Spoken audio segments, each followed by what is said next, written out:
Hey everyone, hola, ¿cómo estás? 안녕하세요, konnichiwa, and every other language I know. We got a lot of them out there. Hi. This is our Q&A answer section. I'm sorry it took me so long, as always. We are in beautiful yet hazy and very hot Bangkok, so I decided to do the Q&A from my hotel room.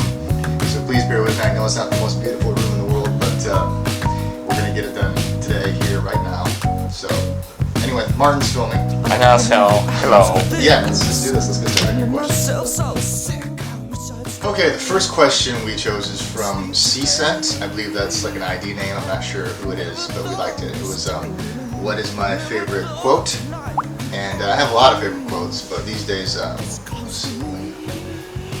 like this quote that I heard actually from Anthony Hopkins, and it's, today is the tomorrow that I was so worried about yesterday. And that's one that I really enjoy, because I think that, you know, people place a lot of concern and worry on things that may happen in the future. And it's not always worth it, because I think you should just kind of focus on today and the moment and what's going on in your present life, and as hard as it may be. So, and it always kind of turns out that, you know, once you get to that moment, once you get to that day, for me anyway, it's not as bad as I thought it was going to be. You know, whether it's a big scene I have to shoot, or whether it's, you know, something in my personal life, or whether it's, you know, anything. So yeah, that's my favorite quote, and it's a good one. Marguerite, Ricoto, right? Ricoto, maybe mispronouncing things as always, but bear with me. And she's asking me what has been my most treasured project of late. I think that's what she's asking. So, I mean, I answered in a Q&A probably a couple years ago that my father was very special to me, and it definitely was. These days, though, I kind of wanted to talk about Shanghai Calling. It was a very special project to me, and it's coming out later on this year, and we're really looking forward to it. I think we're going to premiere at the Shanghai Film Festival, we're hoping. And it was a very special project to me because it kind of marked me becoming very, very free as an actor. You know, for me, it's been an uphill climb, and I'm still learning, as we all are in our given professions. But this was the first project where it just felt like we were playing. You know, we were having so much fun at work, and I think when you're having that kind of fun at work, it really opens up the creative avenues for you. And whenever you can have that kind of atmosphere as an actor when you're working, it's pretty incredible. And it doesn't happen very often, you know. And a lot of projects, bigger projects I do, you know, like X-Men and things like this, they're fun, but you know, they can't help but lack that sense of family, you know, where there's a real bond between the cast and crew, and that's very rare.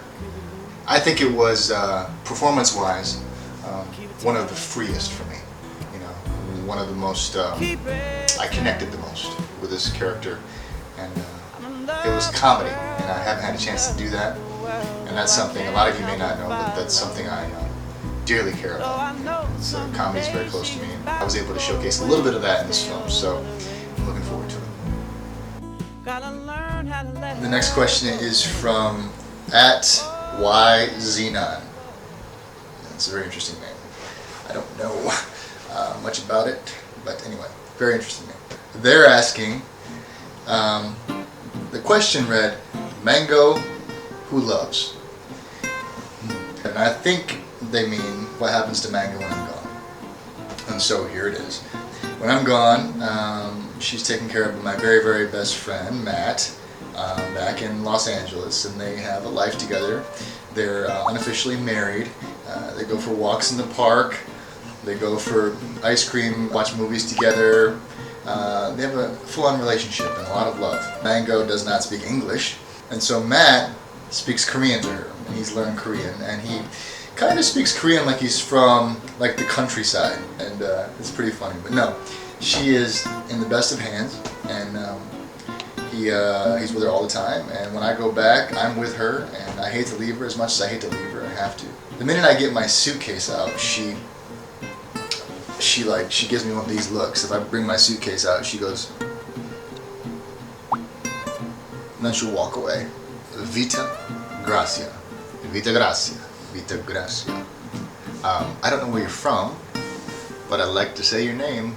She's asking what is my new drama or movie.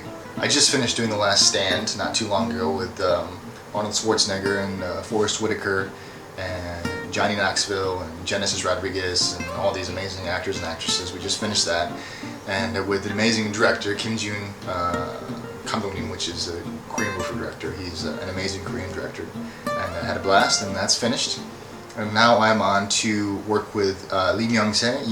He directed Nowhere to Hide, which did very well at the Cannes Film Festival back in the day. And we're doing a film called Mr. K, and it's an action / comedy / spy thriller that takes place in Bangkok and also in Seoul. I can't say too much about it, but my character is he's kind of like I guess he's the villain, which is very fun for me to play, and he's kind of a hired assassin, and that's about as much as I can tell you.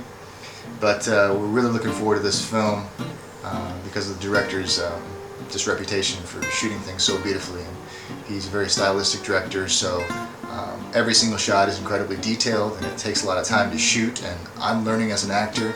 It's a very different way of shooting for me, and it's a challenge, and I enjoy that. And my co-star is So Kyung-gu, who's an amazing actor in Korea, and he's done tons and tons of films, and it's an honor for me to work with him. And also Moon Sori, who is an amazing actress. They've worked together many times. It's our first time as a threesome, so it's going to be really good, and it could be a real big film in Korea next year. So we're looking forward to it.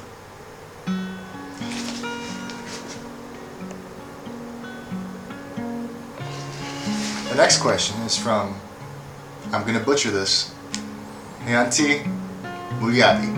She asks, have I ever fallen in love with someone at first glance? Have I ever experienced love at first sight? The answer is yes. And that's about as far as I can go with that. It was, yeah, I have had that experience. It's a pretty incredible experience. I definitely believe in love at first sight. I'm a romantic, at heart. I believe in fairy tales and all that crazy stuff, and I believe that you can meet someone and you can share a connection right away. And I believe that if you share a certain energy with someone, I mean, it's you can't get away from it. And so I have been there. I've been in a room before where I've been in a room and I've met someone in that room, and there's a lot of people in the room, and I met someone and they came up to me and they were introduced, and I shook their hand and I looked at them and they looked at me, she looked at me, and it was like, yeah, this is something. I think you have to believe in it. Why wouldn't you believe in it? IMMA underscore RUGGIERO. IERO. And this is from Italy? Yes. Okay, Italy. Is it Ima? Ima Ruggiero. Ruggiero? I don't know. Anyway, it's from you, sweetie. And she's asking me, what was the most awkward moment in my life? That's a tough question to answer. I'm sure there's a lot of awkward moments. I was an awkward child. We're not going to get into that. I was very awkward. Long legs, short torso. A lot going on there. But recently, let's see. I was up for an award from my father at the Blue Dragon Awards in Korea in 2008, I believe. And whenever you're up for an award, the powers that be like to make you do things behind the scenes at these award shows, because it's all bureaucratic and political, and you do things to ensure that the ratings go up for the show and everyone watches, and you're up for an award, you win an award. It's all like, you scratch our back, we'll scratch yours type of stuff. It really happens. Anyway, they wanted me to open the award show. I mean, it's like the Oscars of Korea, okay? They wanted me to open the award show, not only like with a complete monologue in Korean, which I couldn't speak Korean that well at all then, at all. But they wanted me to sing with the Wonder Girls, the song from my father, Diana. I'm not a singer, okay? And I don't mind singing at home, playing guitar and singing. I mean, that's a hobby of mine. But when it comes to getting on stage in front of all your peers, you know, I mean, I looked down in the front row and it was Lee Byung-man, and it was Kim Min-sik, and it was An Sung-gi, it was everyone, all these amazing actors and beautiful actresses, and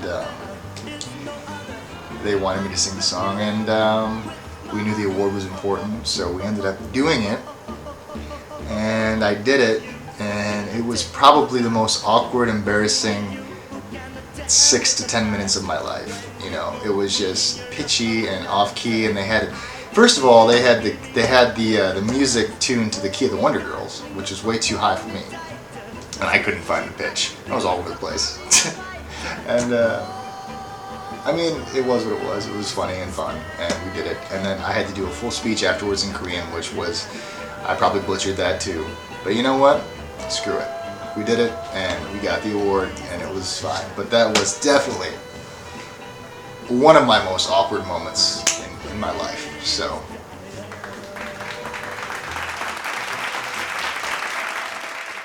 From at CYCYPEA.